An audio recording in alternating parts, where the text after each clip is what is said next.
Diz assim as Sagradas Escrituras: porque pela graça sois salvos, por meio da fé. E isto não vem de vós, é dom de Deus. Amém? Irmãos, quando Paulo escreve a carta à igreja a Éfeso, aos cristãos que estavam em Éfeso, ele fala de algo primordial que diz respeito a nós cristãos, ele fala de algo primordial que diz respeito ao Evangelho, ele está falando da graça. A graça é o pilar, a graça é uma das sustentações, para não dizer a principal sustentação ao lado da fé, do cristianismo, do Evangelho. Mas em cima do que Paulo escreve, eu gostaria de fazer uma pergunta para você, e claro, essa pergunta ela é retórica. E por pergunta retórica é aquilo que eu lanço para você, e você então vai refletir para você, você vai responder para você mesmo, você não vai responder para mim. Então a pergunta que eu lanço para você, para que você possa refletir é: o que te chama a atenção em Deus? O que desperta em você o interesse para buscar Deus, para falar de Deus, para ouvir Deus? O que é que te prende em Deus? E se nós perguntássemos estas mesmas perguntas a todos que conseguimos falar, onde a nossa voz chegar, nós poderíamos talvez ter pessoas que poderiam pensar da seguinte forma ou responder: o que me chama a atenção em Deus é o fato dele ser todo-poderoso, onipotente. E por que essas pessoas talvez pensam sobre Deus desta forma? Porque se Deus ele tem todo o poder, em tese, Ele pode fazer tudo por mim. Ele vai satisfazer todas as minhas necessidades. E eu acho que esse tipo de pessoa que pensa assim sobre Deus, transforma Deus em um gênio da lâmpada, transforma Deus em um servo, coloca Deus na condição daquele que vai satisfazer tudo o que eu preciso e o que eu sou e os buracos da minha vida. Então esse Deus é um empregado meu. Mas algumas pessoas se prendem a Deus pelo poder que Deus tem. Outras pessoas, talvez poderíamos citar dizendo que a resposta delas para estas perguntas seria que o que chama a atenção em Deus, o que prende essa pessoa em Deus, é o fato de Deus fazer milagres. Deus, então, Ele faz milagres, maravilhas, e eu fico estupefato com esses milagres, eu fico maravilhado com esses milagres, e por isso eu fico preso a este Deus. Mas Jesus nos adverte a não buscar a Deus por causa dos milagres. É o que Ele diz em João capítulo de número 6, verso de número 26. Jesus diz assim: Jesus respondeu-lhes e disse: na verdade vos digo que me buscais, não pelos sinais que vistes, mas porque comestes do pão e vos saciastes. Que sinais é esse que Jesus está falando?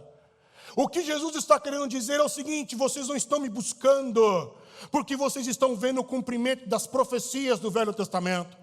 Vocês não estão me buscando porque vocês estão vendo o cumprimento da profecia dos profetas, dos salmos e das leis. Vocês não estão perto de mim porque estão vendo que Deus encarnou, que eu encarnei, que eu sou Emanuel, que eu cheguei, que a promessa se cumpriu. Vocês não estão me reconhecendo como Messias. Então este tipo de sinal do messianato, da promessa cumprida, vocês não estão reconhecendo, mas vocês se aproximam de mim pelo que eu posso fazer. Vocês têm fome, então eu multipliquei o pão e multipliquei o peixe, por isso vocês vêm. Vocês estão enfermos e eu estou curando, então por isso vocês vêm. Vocês só estão se aproximando perto de mim por causa dos milagres que eu posso fazer. Logo, não é uma busca pelo Cristo, não é uma busca de reconhecimento do que Deus está fazendo, ou seja, Deus encarnou, Deus está entre nós. Não é esse tipo de busca relacional, intimista, mais próxima, para se encher dele, para mudar de vida, para se santificar. Não é esse tipo de busca. A busca aqui é pelo que a mão de Deus ela pode oferecer agora. se nós estivéssemos conversando, então essa pergunta retórica que te lancei, você voltasse ela para mim, e aí, pastor, e para você, o que é que chama a atenção em Deus? O que é que te prende em Deus? O que é que te traz interesse por Deus? Então eu responderia que aquilo que me prende em Deus é a graça de Deus. A graça de Deus me prende nele. A graça de Deus me chama a atenção por Ele. A graça de Deus me faz buscá-lo cada vez mais. A graça de Deus me faz querer cada vez mais estar perto dEle. É a graça que desperta o meu interesse em relação a Deus. Não menosprezando a onipotência, não menosprezando os milagres, porque Deus, Ele tem todo o poder no céu e na terra. Uma única palavra que Ele falar, e todos os mares, e tudo que tem que acontecer, terá que obedecer.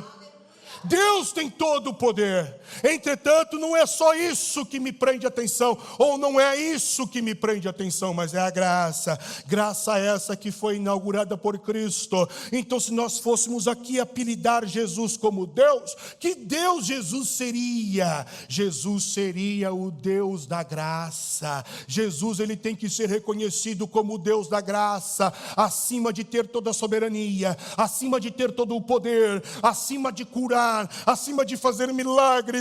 Ele é o Deus da graça. Graça que Paulo faz isso uma sustentação, uma base, um pilar, e ali ele começa a construir toda a teologia do Evangelho, toda a teologia do cristianismo. Por onde Paulo constrói a sua teologia? Pela graça de Jesus. Graça que por volta de 1500 e pouco nós temos aí a reforma protestante, que também foi a base para que você e eu fôssemos hoje cristãos livres, cristãos com sucesso, cristãos com relacionamento direto com o Pai. Tudo isso é feito por causa da graça de Deus. Sem a graça, você e eu não seríamos nada, não chegaríamos a lugar nenhum, não teríamos condição nem mesmo de respirar, e isto é um fato, porque a graça nos dá vida. E se você não entendeu ainda, você vive de aluguel. A vida que foi lhe dada é justamente isso que lhe falei, foi lhe dada. Um dia ele vai requerer esta vida. Um dia ele vai pedir a vida. A vida que ele te emprestou, você está vivendo de aluguel, você não tem poder. Jesus mesmo disse: qual de vocês pode acrescentar um côvado, um palmo na sua existência? Qual de nós temos o controle para poder dizer aos cabelos não ficarem brancos? Qual de nós? Nós não temos controle sobre nossa existência, nós não temos controle sobre nossa vida, mas tudo que vivemos, todo o progresso, todo o desenvolvimento, todo o aprendizado, tudo que somos, tudo que seremos, tudo que já fomos, é por causa da graça de Deus. Se não tiver a graça, nem respirar, você e eu nós conseguiríamos respirar. E na Bíblia Sagrada, a graça tem alguns sentidos, tem alguns significados, como por exemplo, em Mateus capítulo de número 10, verso de número 8, graça significa presente. Está escrito: curai os enfermos, limpai os leprosos, ressuscitai os mortos, expulsai os demônios. De graça vocês receberam, e de graça vocês darão. Graça é um presente. No mesmo capítulo e no mesmo versículo, graça também é valor. Então, repetindo o versículo, Mateus 10, 8, curai os enfermos, limpai os leprosos, ressuscitai os mortos, expulsai os demônios, de graça recebestes, de graça dai. Ou seja, sobre aquilo que vocês ganharam de presente, não é para precificar. Não é para colocar preço sobre aquilo que de presente foi lhe dado. Vocês não podem precificar, então preste atenção. Precificação é o que se paga, valor é o que se leva. Precificação é o preço do PS5, por exemplo. Valor é a experiência que o PS5 pode te proporcionar. Jogando os jogos que lhe dão, os relacionamentos que você pode ter online ou presencial com um PS5, isto é valor. Valor não tem preço. O produto em si tem que ser precificado, pois ele custou matéria-prima, mas o que ele proporciona, que você leva, não tem valor, não tem preço, é valor. Logo, a graça de Deus não pode ser precificada. Eu não posso cobrar porque canto bem. Eu não posso cobrar porque prego. É claro que se recebo um convite, o mínimo que a pessoa que me convida tem que fazer é servir a mesa. É o que acontece quando você convida alguém para a sua casa. Você vai fazer um café da tarde, você vai arrumar a mesa, você vai fazer um almoço, você foi comprar as coisas. Então, me convidou para pregar, então a locomoção é por responsabilidade da pessoa, a comida é por responsabilidade da pessoa, mas eu não estou num trabalho de CLT no reino. Eu não estou num trabalho remunerado no reino. Eu recebi de graça, e de graça eu tenho que devolver. A graça de Deus é um presente, a graça de Deus é um valor e não pode ser precificada. Em Mateus 11:25, a palavra graça denota gratidão. Então Jesus diz assim: graças te dou, ó Pai, Senhor do céu e da terra, que ocultaste estas coisas aos sábios e entendistes e as revelaste aos seus pequeninos. Graça ainda traz e carrega consigo o sentido de bênção. Lucas 2:40, e o menino crescia e se fortalecia em espírito, cheio de sabedoria, e a graça, a bênção de Deus estava sobre ele. Graça, a graça de Deus está sobre nós, nos acompanhando a cada dia. Por isso que em determinados momentos da nossa vida, irmãos, porque quando a vida vem, ela bate e te coloca no chão. Quando a vida vem, pensa assim, por exemplo, na vida como se fosse um ringue. Quando a vida vem e ela te bate, quando as circunstâncias vêm e ela te bate, ela vai te nocautear. Existem circunstâncias da nossa vida que nós vamos dobrar o nosso joelho e cair, de tão pesado que está. Mas ali naquele momento que está pesado, que está aflituoso, que está angustiante, que você não vê esperança, você consegue levantar daquele caos. Você consegue continuar a peregrinação. E o que é que te faz continuar a peregrinação? Levantar em meio ao peso que te coloca na lona. A graça do Senhor, em outras palavras, a bênção do Senhor já está sobre vós. Vocês não serão abençoados, vocês já são abençoados. A graça de Deus está sobre a cada um de nós. Agora, quando olhamos para a graça denota favor. E essa graça na Bíblia Sagrada, quando ela denota favor, ela denota um favor de modo bonito, de modo elegante. Então preste atenção aqui, irmãos. Quando Deus executa a sua graça, Ele não só está fazendo um favor a alguém, mas esta maneira de fazer um favor, ela é bonita e ela também é elegante. Será que existe algo mais bonito de demonstração de amor e graça do que dar a vida? Existe. Leva isso para o contexto da tua vida. Como foi mencionado no Atos News, a perseguição a cristãos em países que perseguem cristãos.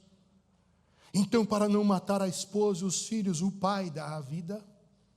Mate a mim, leva a mim. Será que existe algo mais romântico, mais belo, tão prismático e carismático, de fazer o favor a alguém, do que dando a vida? E é isso que Jesus ele fez por cada um de nós. Além de ser um favor, é elegante, é bonito. Ele deu o que tinha de melhor. Na verdade, ele se deu. Graça, além de ser um favor de modo bonito e elegante quando é executada, ainda graça significa desfrutar de ser e pertencer. É o que a igreja faz. A igreja abraça, ou pelo menos deveria. A igreja está junto. Não importa o histórico de vida, não importa por onde passou. A partir do momento que essa pessoa levanta a mão e reconhece Jesus como Senhor e Salvador da sua vida, ela passa a se tornar agora irmão, lavado e remido no mesmo sangue que corre nas minhas, nas tuas veias, que nos purificou de todo o pecado. Nós nos tornamos irmão, não precisamos ter nascido juntos, morar debaixo do mesmo teto, mas agora nós somos uma família.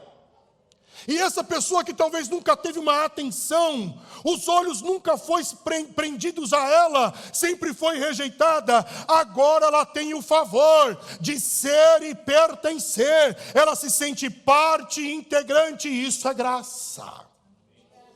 Graça é uma expressão da generosidade, pois se você faz um favor, ou seja, não é uma obrigação sua, você não tem direito nenhum sobre a pessoa, você não tem responsabilidade nenhuma sobre aquela pessoa, mas você faz o favor, e isso de modo bonito e elegante, logo a graça, ela se torna uma expressão da generosidade. Agora, o ponto mais popular da graça é fazer algo a alguém que não merece.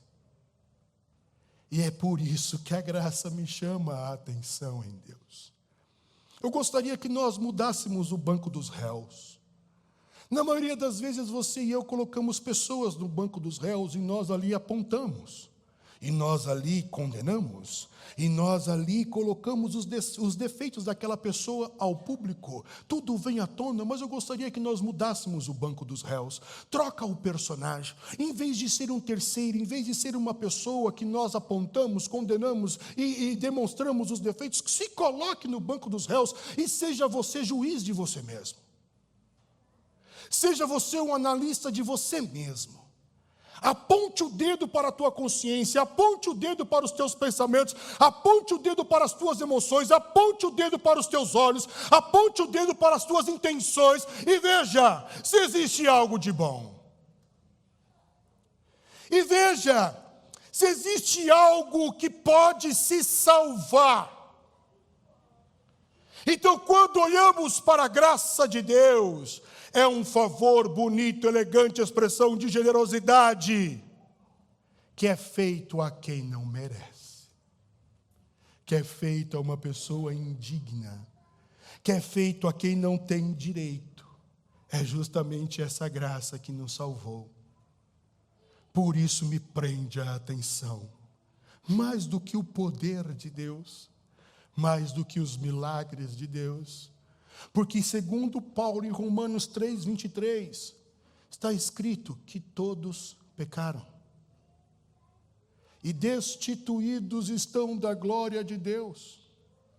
Logo, esta é a ênfase e o cerne do Evangelho, porque quando você e eu estudamos as ideologias do mundo, é só você parar para analisar, refletir sobre as ideologias e as religiões do mundo. A grande parte das ideologias, para não dizer todas, segregam, dividem, colocam status, divisões e graus e níveis entre os componentes dela, daquilo que entende que ela está correta ou não. Elas fazem e trabalham desta forma, as religiões como um sistema de casta. Sempre um está acima do outro, a hierarquia, dentro dos quesitos das religiões e das ideologias que permeiam o mundo. É por isso que o Evangelho não deveria ser considerado uma religião. E é por isso que o Evangelho não deveria ser considerado como uma ideologia. Porque o Evangelho é diferente. Ele não vai hierarquizar. Ele não vai criar status, ele não vai segregar. Paulo deixa bem claro, todos estão no mesmo nível, todos estão na mesma condição, não importa quem veio primeiro, quem está aqui, quem virá. Todos estão na mesma condição, todos pecaram e todos estão destituídos, apartados, longe de Deus, sem vida, mortos em seus próprios delitos. É justamente esta graça que ela vai nos encontrar aqui, neste mar emaranhado de pecado, porque além do pecado, você e eu também não entendemos o objeto que devemos amar. O ser humano foi feito para amar, o ser humano é feito para se relacionar, o ser humano não é feliz sozinho. Este é o maior inimigo do ser humano, a solidão. Deus é, na sua triunidade, relacional. Logo, se somos a sua imagem e semelhança, também somos seres relacionais. Deus, Ele é e deve ser o objeto do nosso amor, mas por causa do nosso pecado, por estarmos apartados dEle, nós não sabemos quem devemos amar. Então vem Tiago e escreve no capítulo de número 4, e verso de número 4, ele diz que nós amamos mais ao mundo, e ele diz: adúlteros e adúlteras, não sabeis vós que a amizade do mundo é inimizade contra Deus? Portanto, qualquer que quiser ser amigo do mundo, constitui-se inimigo de Deus. E que mundo é esse? Porque quando lemos a Bíblia Sagrada, mundo pode significar pessoas, mundo pode significar o cosmo, o universo, mundo pode significar o planeta Terra, e mundo pode significar o sistema. Não ameis o mundo, nem o que no mundo há. Aqui é sistema. Que sistema no mundo nós não devemos amar? O sistema que vitupera, o sistema que condena, o sistema que aponta, o sistema que tem pré-julgamentos, o sistema que tem pré-concepções, o sistema da corrupção, o sistema da maldade, o sistema de matar. E quando nós falamos em matar, não é só o matar físico. Quando cortamos as relações definitivas com alguém, matamos essa pessoa dentro de nós. Acabamos com essa pessoa dentro de nós. Nós excluímos ela da nossa vida, e isso também é uma forma de matar. Esse tipo de sistema é o que Deus condena. A graça já não é assim, porque Deus olha para uma raça, a raça humana, uma raça que estava no pecado, apartado, morta e não sabendo o que amar, amando toda essa corrupção, essa vida, essa lascívia, esse sistema. E aí vem Deus e nos ama quando estávamos nessa condição. Romanos 5:8, Paulo escreve: mas Deus prova o seu amor para conosco, em que Cristo morreu por nós, quando ainda nós éramos pecadores. Se isso não fizer sentido para você, você não vai entender para que se relacionar com Deus. Deus não está querendo buscar a você por causa dos bens que Ele pode te dar e que você necessita, mas Ele está buscando para salvar você da perdição eterna. É para isso que Ele encarna, é para isso que Ele doa o seu Filho, e Ele não está exigindo de você que você abandone isso, aquilo outro agora. Ele só está querendo que você reconheça que você não tem condição de existência própria, reconheça que em você existem fragilidades, reconheça que você é suscetível ao pecado, que você não consegue dar uma bola dentro, reconheça isso e perceba qual é o remédio. O remédio é Deus. Jesus está nos chamando para uma verdadeira conversão, a conversão da graça. O que nós precisamos nos dias de hoje, principalmente na igreja no Brasil, é nos voltarmos para a essência da graça e nos relacionarmos com Deus por meio da graça. É a graça que te fortalece, é a graça que te sustenta, é através da graça que temos o perdão. A graça de Deus nos coloca de novo no seio do Pai. É a graça de Deus, porque Jesus deixou bem claro. O que adianta ganhar o mundo inteiro? E aqui a palavra mundo é cosmo, universo. O que adianta ganhar o universo inteiro e perder a sua alma? Esta graça nos perdoou, esta graça nos alcançou. E quando falamos de perdão, irmão, eu quero que você entenda de uma vez por todas: todos os teus pecados estão perdoados. Será que você consegue entender a expressão e a abrangência do termo toda? Todos os teus pecados estão perdoados. Isso engloba o que você vai fazer daqui a pouco quando sair daqui. Quando buzinarem para você, te apressarem no trânsito, você ficarem nervoso. Quando o cônjuge te irritar e você esbravejar. Quando acontecer uma situação dentro do teu lar, todos os teus pecados estão perdoados. Já que estão perdoados o pecado do futuro, significa que eu também posso pecar? Paulo fala não. Paulo escreve dizendo, não é porque superabundou a graça que você vai pecar, não.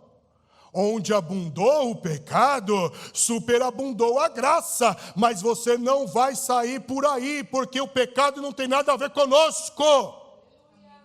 E para poder vencer o pecado, nós temos que orar da seguinte forma: Pai, esse bichinho de estimação está andando comigo o tempo inteiro.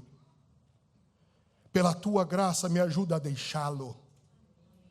Por isso eu quero deixar algo bem claro para você. Eu não sei como você vai encarar isso, meu irmão, mas deixa eu te falar algo bem claro. Todo e qualquer esforço meu e teu para que nós sejamos salvos é uma ofensa ao sacrifício de Jesus. Eu vou repetir. Eu não sei como isso vai soar aos teus ouvidos e vai descer ao teu entendimento.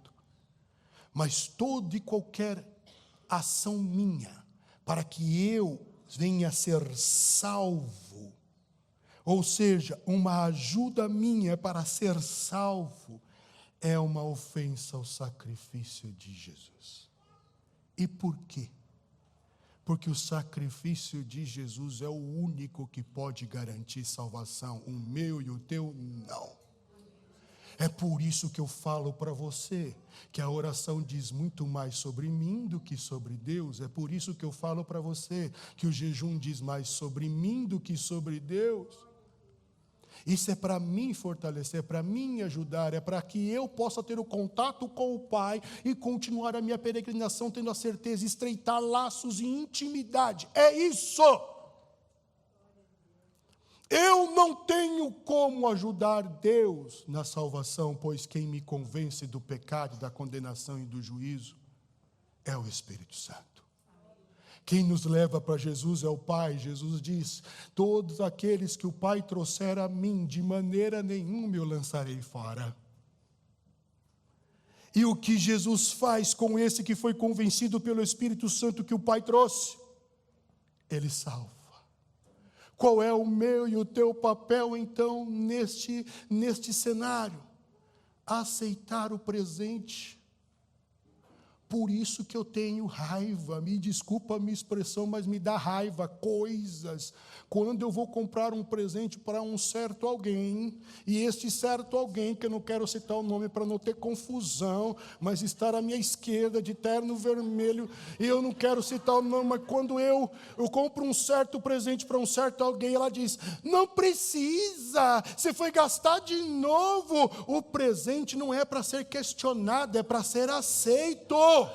Não importa o preço que foi pago, o presente chamado Jesus é para ser aceito. É para ser aceito.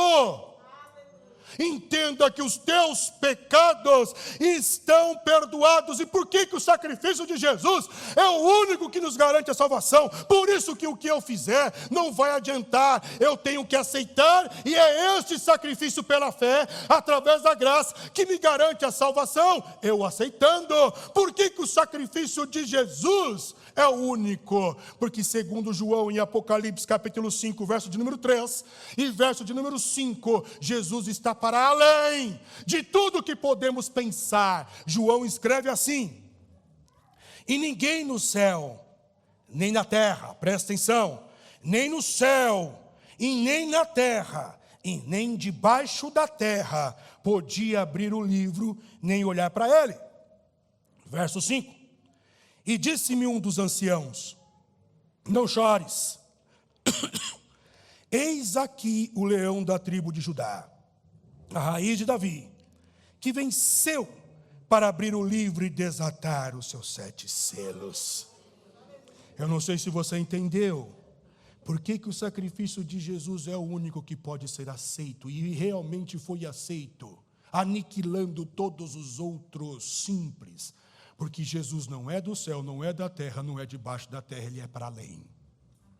Ele é eterno. Ele é Deus.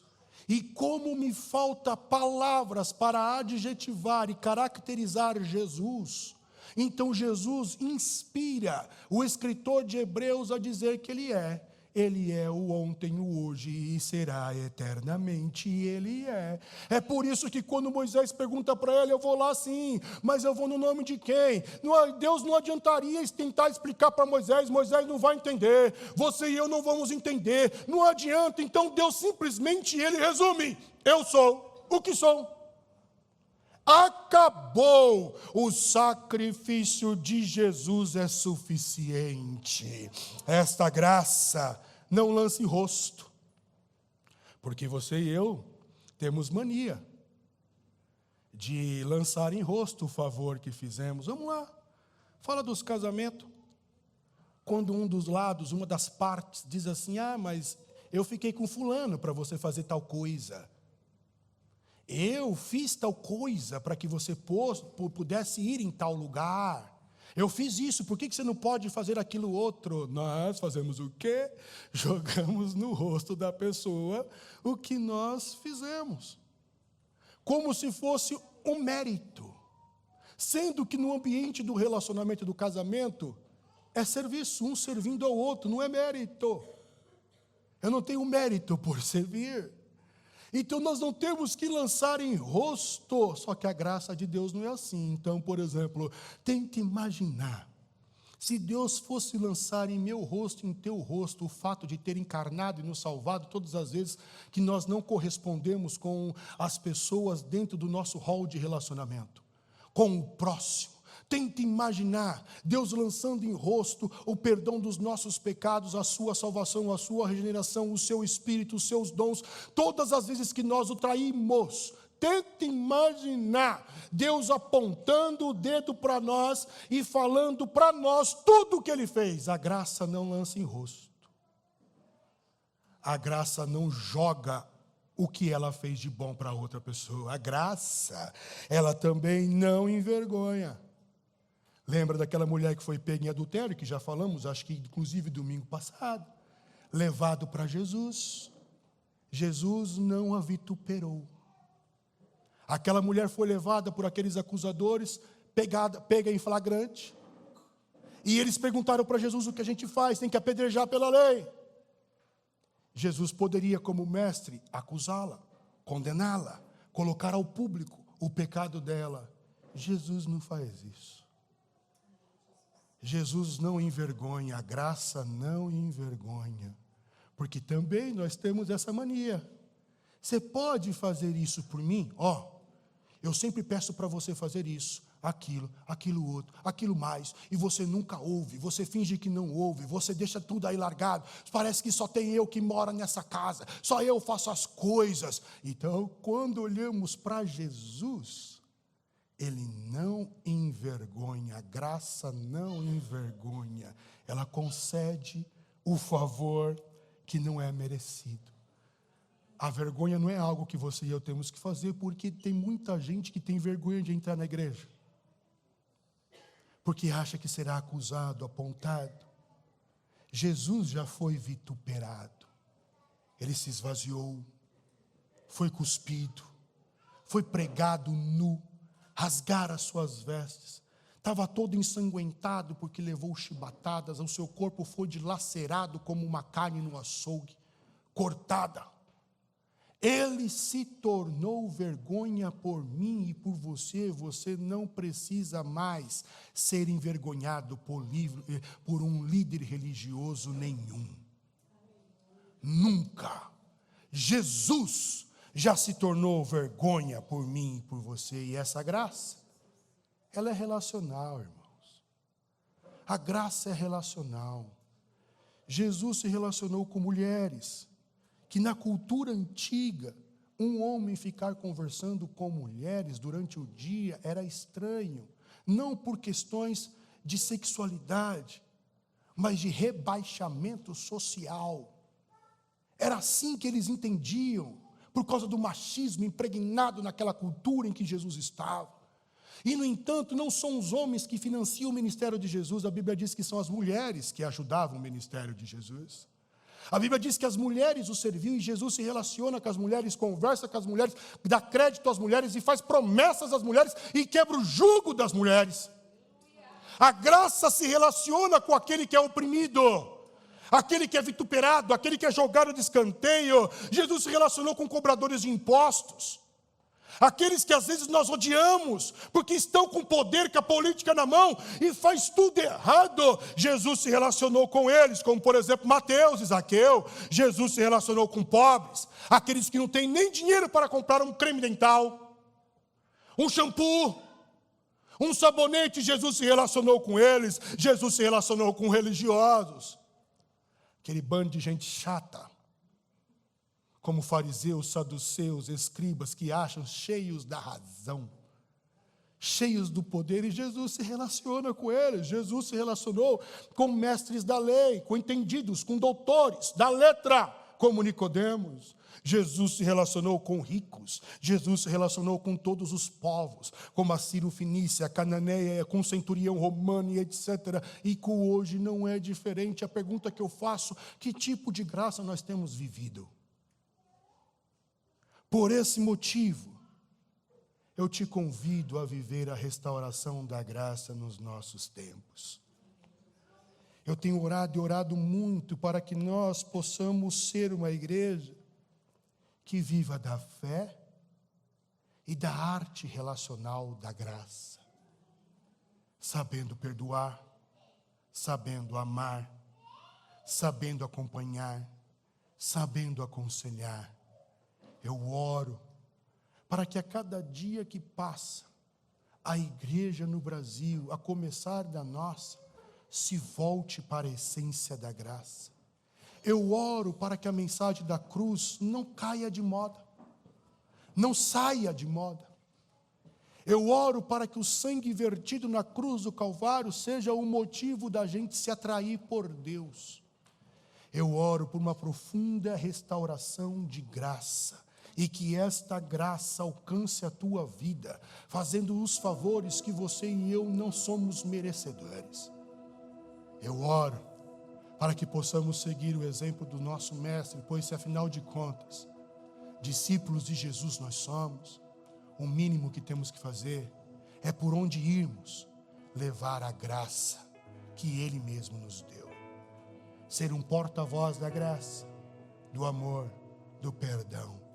Que a graça te acompanhe, que a graça te abençoe, que a graça te fortaleça para vencer os desafios do dia, que a graça te atraia de novo para o seio do Pai, que a graça restaure a tua família, que a graça de Deus restaure os teus pensamentos, que a graça de Deus restaure tudo em você e que tudo seja restaurado pela graça.